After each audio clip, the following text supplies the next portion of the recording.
Welcome to the Companion Chapel Everyday Bible Study broadcast. My name is Mike, coming to you from the Great Lakes area of beautiful Ontario, Canada, on this gorgeous Saturday, November 9th, 2024. Coming right up, it is the book of Exodus, chapter 16, 17, 18, and probably 19. So that's your cue. You know what to do. Open your Bibles to Genesis or Exodus chapter 16. And while you're doing that, please first consider your part in the many-member body of Christ. Help glorify, magnify, and broadcast the message of Christ's love out to a hurting world. Go to companionchapel.com and send me an email, companionchapel@gmail.com, just to say hi. Let me know where you're from and that you're enjoying these Bible studies. That's what keeps me going. Here we are, Exodus chapter 16. Now note how God provides for those who truly serve Him. They went to this place in the last chapter, Exodus 15 verse 27, and there was 12 wells of water. That's governmental perfection. 70 palms. That's 70. Watch the biblical numerics run a thread through the Bible like God's trademark stamp of validity. It is God's trademark stamp of validity. 16 verse 1 of the great book of Exodus. And they took their journey from Elim, and all the congregation of the children of Israel came into the wilderness of Sin, which is between Elim and Sinai, on the 15th day of the second month after the departing out of the land of Egypt. Now what's interesting is Sinai and Sin, S-I-N, Sin is a bush, and Sinai is a bush of Yahweh, mentioned many times in the Bible, obviously. Anyways, here we go. So, bush of Yahweh, Sinai, on the 15th day of the second month after the departing out of the land of Egypt. And the whole congregation of the children of Israel murmured against Moses and Aaron in the wilderness. They're running their mouths, complaining, murmuring, and they do that quite a bit. And the murmuring mentioned 8 times in these verses. That's not good. Watch what you say, think, and do. And the children of Israel said unto them, Would God have died by the hand of the Lord? Would to God we had died by the hand of the Lord in the land of Egypt, when we sat by flesh pots and we ate bread to the full. Dude, we had it going on there. For you have brought us forth into this wilderness to kill the whole assembly with hunger. Listen, man, you're free now, but you're starving. So instead of going to do something, what do? What's your commodity now? They're going to complain. And it works for them somehow. To a point. Remember, these 40 years, these people never got to see the promised land. God said, you people complained about, just complained. Then said the Lord unto Moses, and they were in captivity too before in Egypt. And God brought them out right through that. After the 10 plagues, He brought them right out through the Red Sea there. And showed that the greatest army on planet Earth of the time, the most armed army, had no chance. And they got washed up on shore. Then said the Lord unto Moses, Behold, I will rain bread from heaven for you. Where do we see that too? Deuteronomy chapter 32. I will send rain from upstairs, I forget now. I will rain my truth down upon you. That's not a good quote, but it's close enough. Deuteronomy chapter 32, verses 1, 2, 3, 4. Then the Lord said unto Moses, okay, you ready again? I'll try again. I will rain bread from heaven for you, and the people shall go out and gather a certain rate every day, that I might prove them, that's test them, whether they will walk in my law or not. And it shall come to pass on the 6th day that they shall prepare, which bring in, and it shall be twice as much as the regular days. They just bring in twice as much on, say, a Saturday, for us to understand, so that on Sunday they don't have to go back out there. And Moses and Aaron said unto all the children of Israel, At evening, then you shall know that the Lord hath brought you out of the land of Egypt. Remember, God opened that Red Sea. He did a lot for these people. And in the morning, then you shall see the glory of God, for He heareth your murmurings against the Lord. And what are we? Why you murmur against us? And Moses said, Moreover, this shall be, when the Lord shall give you in the evening flesh to eat, and in the morning bread to full, for that the Lord heareth your murmurings, which you murmur against Him. And what are we? Your murmurings are not against us, but against the Lord. Watch who you're running your thought pattern and your mouthy over, if you're going to mouth off to God, the creator of the heavens and the earth, who gave you a second chance here. This is strike 2. Strike 3 is a bad one, so don't strike out. Strike 2 right now, or else we go to the Millennium Temple. If you do not strike out, don't murmur against God. And Moses spake unto Aaron, saying to the congregation of the children of Israel, Come near before the Lord, for he hath heard your murmurings. And it came to pass, as Aaron spake unto the whole congregation of the children of Israel, that they looked towards the wilderness, and, behold, the glory of the Lord appeared in a cloud. This is big. And the Lord spake unto Moses, saying, I have heard the murmurings of the children of Israel. Speak unto them, saying, At even, you shall eat flesh, and in the morning you shall be filled with bread, and you shall know that I am Yahashua, the Lord your God, Yahweh, Elohim. What a great verse. What an awesome verse. God sends quail. This was not some random migration like Satan suggests that we find on our computers all over the place. This was set up by God to show these people he wants his children back, and everybody has to be tested. And it came to pass, and furthermore on that, to the pre-trib, mid-trib people that like to make things up, which is unfortunate. This is a really easy book to understand. If you start on page 1 and read it from Genesis 1:1 to Revelation 22, verse 21, you'll pick up the story, and then you keep reading it. You highlight things like I've done the whole Bible, and you ask questions and understand this is not a Bible. This is a translation. These are the translator's words from the most difficult set of manuscripts, but very simple, difficult to translate into the English. So when there's something seems wrong or contradictory, we go back into the original language manuscripts and you see, well, okay, I understand now. I get it. There were 70 people working for the king translating this, and that's what happens. Okay, let's stay on subject here. And it came to pass at evening, the quails came up and covered the camp, and in the morning the dew lay around about the host. Everybody, look at everybody's getting dew and quail. And when the dew that lay was gone up, behold, the face of the wilderness, there lay a small round thing, small as a hoar of frost on the ground. That's thin, flaky piece of manna. And manna just means, what is that?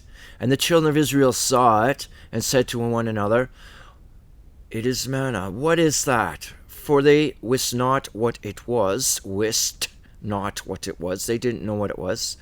This is the bread. Moses said unto them, This is the bread which the Lord hath given you to eat. So gather up, and I have some instructions for you. Don't hoard it. This is the thing which the Lord hath commanded. Are you ready? Gather of it every man according to his eating an omer. That's O-M-E-R, not H-O-M-E-R. Totally different word. And that's all I'm going to say about that. For those who have already read into the book of Isaiah. Omer, for every man, according to the number of your persons, take you every man for them which are in his tents. This is what God's telling these guys to do through Moses, okay? So you listen up. And the children of Israel did so and gathered some more and some less. That's fine. Some people eat a little bit more, some people eat a bit less. Like, don't push your appetite on that guy there. Hey, man, maybe you should take an extra one for later when you wake up in the middle of the night and you gotta, I don't know how to say it politely, but anyways, doesn't matter. And when they did meet it with an omer, he that gathered much had nothing over, and he that gathered a little had no lack. They gathered every man according to his eatings, like they were instructed. And Moses said, Let no man leave of it till morning. Notwithstanding, in other words, this is what went down, they hearkened not unto Moses, but some of them left of it until the morning, and it bred worms and stank, and Moses was wroth with them. He was angry. This is food from God. It's not a commodity to be stashed and sold. And they gathered it every morning, every man according to his eating, and when the sun waxed hot, it melted. Obey God or else. That's all there is to it. I don't understand sometimes these people, what they're thinking. But it doesn't matter. This is all lessons for us in the end times. And don't forget, what is this true bread of life? Obviously, Jesus Christ, born in Bethlehem. That's the house of bread. He is our bread of life. Revelation 2:17. Bread rains down daily, spiritually, every day from heaven. Revelation 13:18, count, sister word, to stone of 2:17, count the generations of the enemy, of the Kenites. We know who they are. Anyways, I'll just leave that at that. Deuteronomy 32, my doctrine shall drop as the rain. I finally got it. Okay, sorry, not sorry. What verse are we on? Okay, verse 22. And it came to pass on the 6th day, they gathered twice as much bread, 2 omers for one man, and all the rulers of the congregation came and told Moses, okay, we did good. And he said unto them, this is that which the Lord has said. This is Moses talking to him. Tomorrow, which should be one word, but it's 2 words in my Bible, is the rest of the holy Sabbath unto the Lord. Bake that which you have, bake it today. Seize that which you will seize, means the quail, and that which remaineth overlay it up for you unto the morning. And they laid it up unto the morning. They did as they were told. And it did not stink, neither was there any worm in there. Follow God's instructions. We're free will entities. We have to be governed. This is what God is teaching us. I'm going to give you simple commandments. Don't go off doing what you think when I'm telling you this is how it goes down. This is so easy. But still, people, no, I think that there were some people on the 7th day. Let's see, I skipped verse 26. Okay, 6 days you shall gather, but on the 7th, which is the Sabbath, you don't gather it. And then verse 27 here of the great book of Exodus, chapter 16. And it came to pass that when they went out, some people on the 7th day for to gather, and they found none. As some people are, wait and see. Well, I'm just going to go out there, and is anyone looking? Yeah, come on, let's... And they go out there, I don't find anything. God sees this, and he does not like it. Okay, he doesn't... who do people think you are? I brought you out of the Red Sea, man. I brought you through 10 plagues.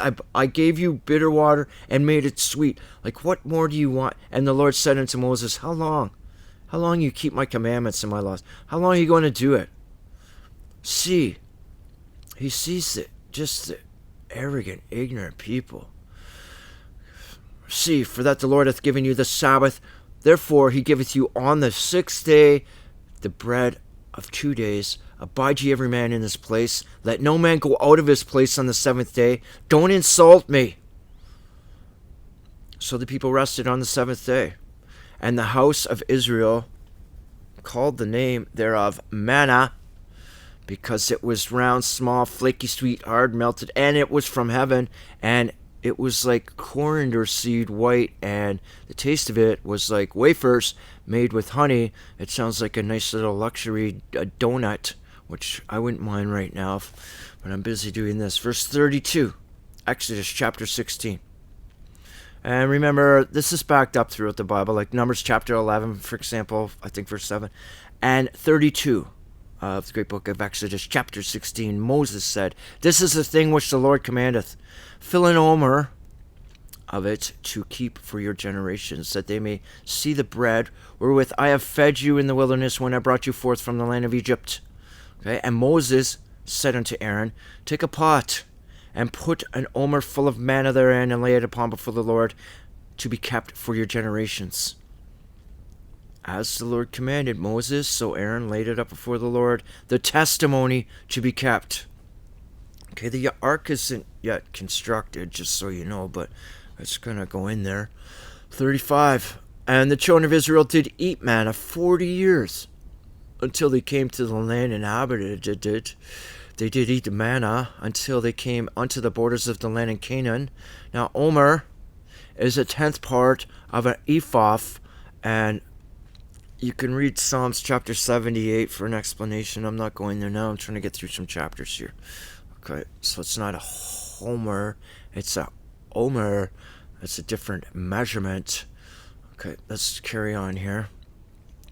Exodus chapter 17, and all the congregation of the children of Israel journeyed from the wilderness of sin after their journeys according to the commandment of the Lord, and pitched in Rephidim, and there was no water for the people to drink. Okay, so they're like, hey man, where's the water? Agua kikara. Hey, wherefore the people did chide with Moses. They chide. Again, here's the complaining to get what they want. They're not digging. They're begging because they get what they want. And I would suggest God is observing this extremely closely. It's like, did I spoil these people? I brought them from bondage. They were stomping bricks. I squished up the army of Israel, or Egypt. They walked through the Red Sea on dry land.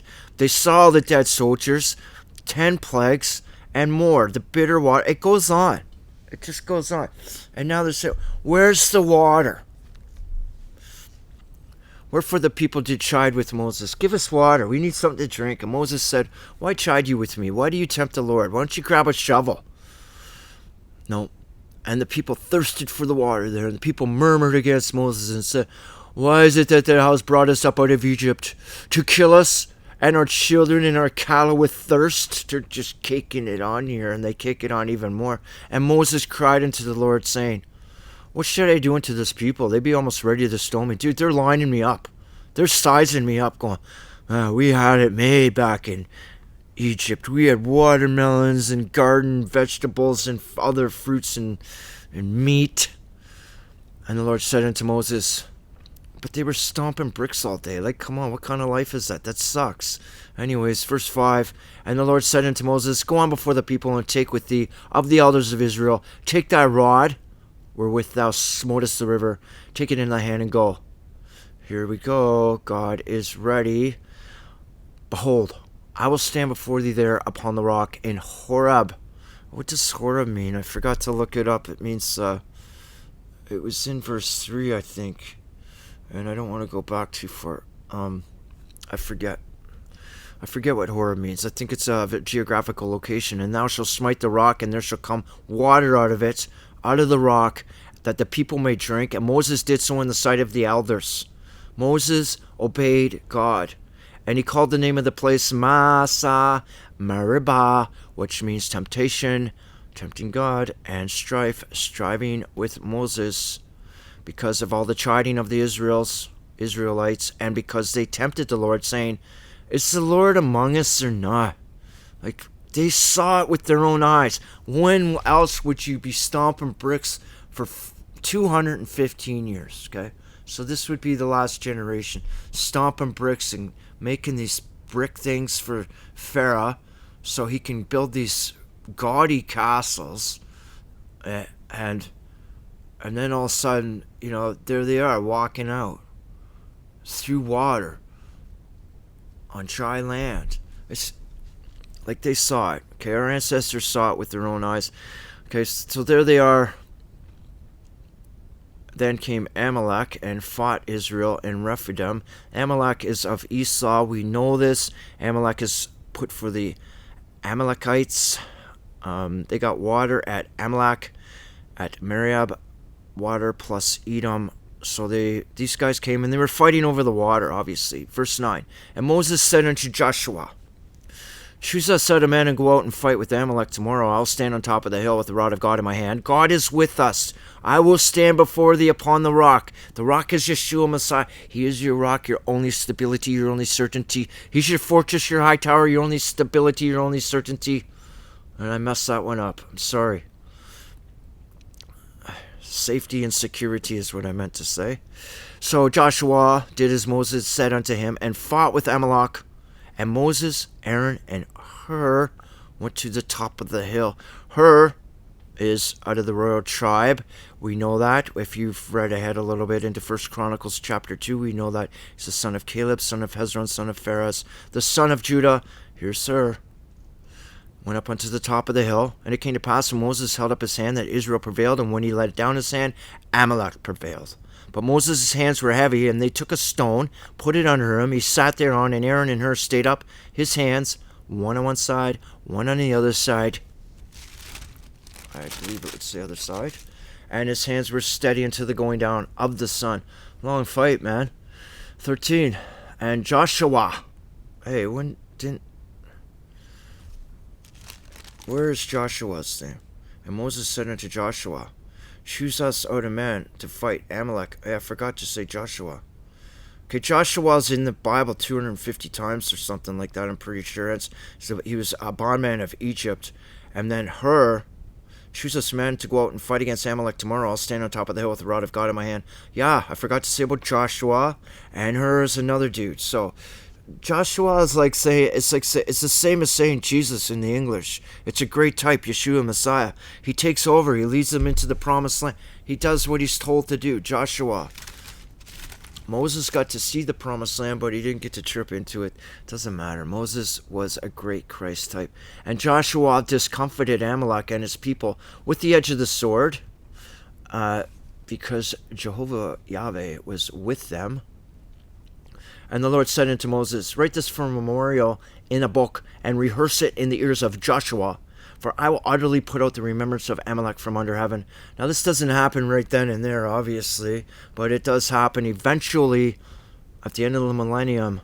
It's curtains for them. They go down to the nether parts of the earth, and they're going to be comforted there. They like it. They just want to fight and cause problems. That's fine. That's who they are, and we know who we are. And we'll just leave that at that. But yeah, they're still around. Always remember that and Moses built an altar and called it the name of Yahweh Nissi. Jehovah is my banner. For he said, because the Lord has sworn that the Lord will have war with Amalek from generation to generation. We know that from Genesis chapter 5, Romans chapter 9, Jacob and Esau. God hated Esau before he was even born because he knew what's in his mind. The construct of his mind. He just wants to fight everybody. And he gave up his birthright for a bowl of lentils or bowl of soup. Okay, so we have that there. Verse 18, or chapter 18 of the great book of Exodus. Verse 1, when Jethro, this is important now, the priest of Midian, he's a Midian priest. Jethro is his excellency. It's a title. He's not a Kenite. He's a Midian priest. It doesn't matter where he goes or who he's living with. He's a Midian priest in that area. Moses' father-in-law heard of all this. Like when it says Jethro the Kenite. Kenite is a geographical noun, not a noun of posterity. He is a Midian. That's who he is. The priest of Midian. Moses' father-in-law heard of all this. God had done for Moses and for Israel, his people, and that the Lord had brought Israel out of Egypt. All these major events were news that were just going across the land. Then Jethro, Moses' father-in-law, took Zipporah, Moses' wife, after he had sent her back because she didn't understand. Remember her back in, I forget, Exodus chapter 4:26. She didn't understand circumcision. I don't think she understood that it was a blood ritual that God said you have to do this. Because Moses wasn't in the hood at the time, and that was a pretty close call for Moses. We'll just leave that at that. We went over that back in Exodus chapter 4. And her two sons, which the name of one was Gershom, and he said, I've been an alien in a strange land. He just told us what his name means. An alien in a strange land. And the name of the other was Eleazar, for the God of my father, that's what his name means, said he, was my help, and delivered me from the sword of Pharaoh. And Jethro, Moses' father-in-law, came with his sons and his wife unto Moses in the wilderness where he encamped at the mount of God, that's to say, Mount Sinai. And he said unto Moses, I, thy father-in-law, Jethro, am come unto thee, and thy wife, and her two sons with her. And Moses went out to meet his father-in-law, and did obeisance. This big huggy kissy time. I was like, how are you? Just like they miss each other and they ask each other about their welfare, and came into the tent. And Moses told his father-in-law all the Lord had done in Pharaoh, unto Pharaoh. The Lord did it to Pharaoh. Always giving God credit. And to the Egyptians for Israel's sake, and all the travail that had come upon them by the way, and how the Lord, again, the Lord delivered them. Moses gives all credit to God, and you have to. And Jethro rejoiced for all the goodness which the Lord had done to Israel, whom he had delivered out of the hand of the Egyptians. And Jethro said, Blessed be the Lord, who hath delivered you out of the hand of the Egyptians, and out of the hand of Pharaoh, who hath delivered the people from under the hand of the Egyptians. Blessed be to you. Now I know that the Lord is greater than all gods, and this is to say the greatest. There are no other gods. It's just impossible to translate this word for word from the original language manuscripts. The Hebrew and English are so far apart. So they did a good job. They didn't do a great job, but they did a good job. And we have this to work with. Thank you very much, 70 translators. So now I know that the Lord is greater than all gods. He's the greatest. There are no other gods. For in the thing we're in, they dealt proudly. He was above them. All the other gods are useless. And they will land you in hell if you want to. And the other gods are just going to be mostly people's self-pride. In fact, probably all, I have to think about that. I think it's all people's self-pride, making something up that they want to believe in. That's what religion means. Follower of one's own beliefs. Verse 12 of the great book of Exodus, chapter 18. And Jethro, Moses' father-in-law, took a burnt offering and sacrifices for God, and Aaron came and all the elders of Israel to eat bread with Moses' father-in-law before God. That'd be awesome. That'd be an awesome event.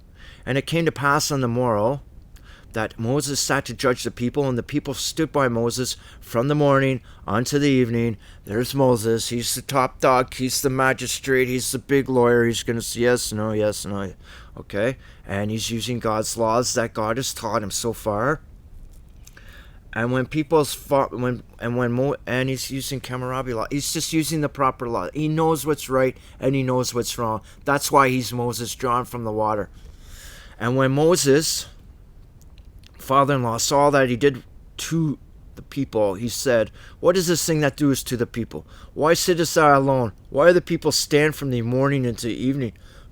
Now watch how this plays out in the next bunch of verses. Like this Jethro, whose name is also Ruel, or Raguel, it's the same dude throughout the Bible. Jethro, his excellency. That's a title. So we're just using his title here, but when you see Raguel or Ruel, the translators couldn't pull it together to put the same word in the same book. It doesn't matter, but we can just say this. He's concerned for everybody. Jethro is a father-in-law. God makes it easier for us. Jethro shows Moses a better way to set up a system of court through God's laws. But we know what happens to that. And just go into any lawyer's office, and what are you going to see? Books and books and books. What do you see here? One book. That's right. That's all it takes. But because of mankind's laws and lawyers, and I can't remember the word right now, but I will after. I can't remember the word. That's too bad. I know it. I can see it in my mind. But anyway, Moses is the magistrate. And no, there's not a whole bunch of law books behind him. I'm going to set precedent here and have a lawyer here fighting and a lawyer there fighting. Are they even fighting, or are they best friends? They're all part of a same community. They're all companions or comrades or whatever you want to call it. People think, I got this lawyer and he hates that lawyer. They're out there eating lunch every day together. Don't think otherwise, man. And Moses said unto his father-in-law, because the people come in unto me to inquire of God, what they have a matter or a dispute, they come unto me, and I judge between one another, and I do make them known of the statutes of God and his laws. The statutes of God and his laws. I'll make it known to you. Have you ever watched court or been in court or been sentenced to something? Anyways. Oh yeah, they tell you the law. And I'm just like, what's this guy going on about? Like, I don't even listen. It doesn't matter. Moses tells them the statutes of God and his laws. This is before Sinai, so this is getting ready for Sinai, which isn't in chapter 20, so hang on to your seat there. And they have a matter, okay, I'm going to tell you the statutes and his laws, and Moses' father-in-law, I'm fighting the sun here. Okay, I'm going to move over a little bit, just for a second. There. And Moses' father-in-law, okay, and Moses' father-in-law said unto him, the thing that thou doest is not good. Thou will surely wear away. It's just going to wear you out, man. Both thou and his people that is with thee. For this thing is too heavy for thee. Thou art not able to perform it alone. There's like 2 million people here. Hearken now unto my voice. I will give thee counsel, and God shall be with thee. Be thou, for the people, to Godward, that thou may bringest... that thou may bring the cause unto God. Okay, so here we go. And thou shalt teach them ordinances and the laws. It's the laws. The ordinances, you should teach them the law. and thou shalt show them the way wherein they must walk, and the work that they must do. Moreover, thou shalt provide out of all the people able men, such as revere God. It says fear, but it should be revere. It's the same word in the Hebrew. Men of truth, hating covetousness, and place such over them to be rulers of thousands, rulers of hundreds, rulers of 50, and rulers of 10. They're setting up a governmental system here, a municipality type of thing. Okay, you're going to get, there's going to be a complaint against you. We got to take this to court, and just be careful because you don't want to jam up the court system. We're just saying this is how it goes. This is human character. Verse 22, and let them judge the people all the seasons, and let it be that every great matter shall they bring unto thee, every small matter they shall judge. So shall it be easier for thyself, and they shall hear the burden of thee. If thou shalt do this thing God command thee, okay, I lost my place. Sorry. Everything's okay. God command thee, so then thou shalt be able to endure, and all this people shall also go to their place in peace.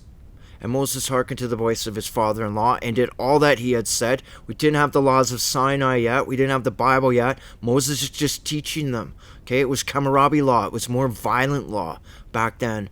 A little bit more violent. A little bit different. But that was the law of the land, and there wasn't... I'll just say that was the law of the land. We'll just leave that at that, okay? People shall go in their place in peace. So Moses hearkened unto the voice of his father-in-law, and did all that he had said. And Moses chose able men out of all Israel, and made them heads over the people, rulers of thousands, hundreds, fifties, tens. And they judged the people at all seasons. The hard times, the hard cases, they brought unto Moses. But every small matter they judged themselves. And Moses led his father-in-law depart, and he went his way into his own land. See Reuel, Raguel, Jethro, thank you very much for coming out. Now, I'm not going to comment on those verses too much from when, who's this guy again? Jethro stepped in with his advice. He did put God into it. In verse 19, I will give thee counsel, and God shall be with thee. Be thou for the people to God-ward, that thou mayest bringest the causes unto God. Okay, so that probably covers it. It's not just him. So Moses took some advice here, and I'm down with it. Verse 19, in the 3rd month, when the children of Israel were gone forth out of the land of Egypt, the same day came they into the wilderness of Sinai. So now they're at the bush of God. That's what Sinai means. For they were departed from Rephidim, and they came into the desert of Sinai, and had pitched in the wilderness, and there Israel camped before the mount. This is the 3rd month, that's 50 days after they jetted out of Ramesses. So 50 is Pentecost, in the middle of summer, in the desert. And Moses went up unto God, and the Lord called unto him out of the mountain, saying, Thus shalt thou say to the house of Jacob, tell the children of Israel. It's the same people, but he just split it up there. You have seen what I did unto the Egyptians, and how I bare you on eagle's wings and brought you out myself. God uses that eagle analogy, same as Deuteronomy chapter 32. Now therefore, and Revelation 15, by the way, about that song, Deut 32. Now therefore, if you will obey my voice indeed and keep my covenant, then you shall be a peculiar treasure unto me above all the people. For all the earth is mine. Note God's conditions. Obey his voice. Keep his covenant. Peculiar people. That's a treasure. Acquired for possession. Going through the Bible, a separated people. A people of inheritance. Special, purchased, holy people. Redeemed, sanctified. God's children. That's me. That's you. And he shall be unto me a kingdom of priests. That's a priestly kingdom. And a holy nation. These are the words which thou shalt speak unto the children of Israel. High priest, after the order of Melchizedek, is the Lord Jesus Christ. And Moses came. I just said that because I had it written down here. I don't know why I wrote that in there. Just go with it. Okay, it's a priestly kingdom. Melchizedek means king of the just. That's the Lord Jesus Christ. And Moses came and called for the elders of the people, and laid before their faces all these words which the Lord commanded him. And all the people answered together and said, All that the Lord has spoken we will do. And Moses returned the words of the people unto the Lord.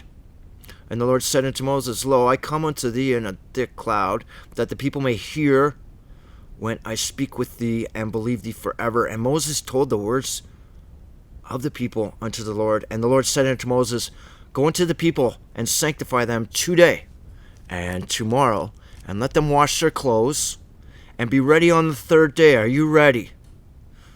The third day the Lord will come down in the sight of all the people upon Mount Sinai, in a similitude. Numbers 12, verse 8, a similitude. And thou shalt set bounds unto the people round about, saying, hang on to yourself, okay? Don't get all crazy here. Don't go up into the mountain. Don't touch the mountain or the border of it. Whoso touches the mountain, you'll be death. It'll be death to you. You'll die in the flesh. There shall not a hand touch it, but he shall surely be stoned. There shall not a hand touch it, but he shall surely be stoned or shot through, whether beast or man, it shall not live. When the trumpet soundeth long, they shall come up to the mount. Okay, there's your sign. When the trumpet soundeth long, and people will know what to do. And Moses went down from the mountain to the people, sanctified the people. That means, are you ready? Set yourself aside. Signal to God and signal to others. I'm ready to go meet God. I'm ready to go meet God. Sanctified the people, and they washed their clothes. And he said unto the people, Be ready against the third day. Come not at your wives. No intimacy. And it came to pass on the third day in the morning that there were thunders and lightnings, thick cloud upon the mountain, the voice of the trumpet exceedingly loud, so that all the people that was in the camp trembled. And Moses brought forth the people out of the camp to meet God. And they stood at the nether part of the mount. And Mount Sinai was altogether on a smoke, because the Lord descended upon it in fire, and the smoke thereof ascended as the smoke of a furnace, and the whole mount was quaking greatly. And when the voice of the trumpet sounded long, and waxed louder and louder, Moses spake, and answered, and God answered him by a voice. And the Lord came down upon the Mount Sinai, upon the top of the mount, and the Lord called Moses up to the top of the mount, and Moses went up, and the Lord said unto Moses, Go down, charge the people, lest they break through unto the Lord to gaze, and many of them perish. And he let the priests also, which came near to the Lord, sanctify themselves, lest the Lord break forth upon them. And Moses said unto the Lord, The people cannot come up to Mount Sinai, for thou chargest us, saying, Set the bounds about the mount, and sanctify it. And set things aside. This is how it goes, okay? That's what sanctify means. These are the rules. You can't just start climbing fences and being a mob scene. And the Lord answered, and said unto him, Away, get thee down, all of you. And thou shalt come up, thou and Aaron with thee. But let no priest and the people break through to come up unto the Lord, lest he break forth upon them. So Moses went down unto the people, and spake unto them, Are you ready for the 10 Commandments? This is it, Exodus chapter 20. We're going to do that tomorrow on a Sunday. I want to thank you very much for watching. Have yourself the greatest day, and bye for now.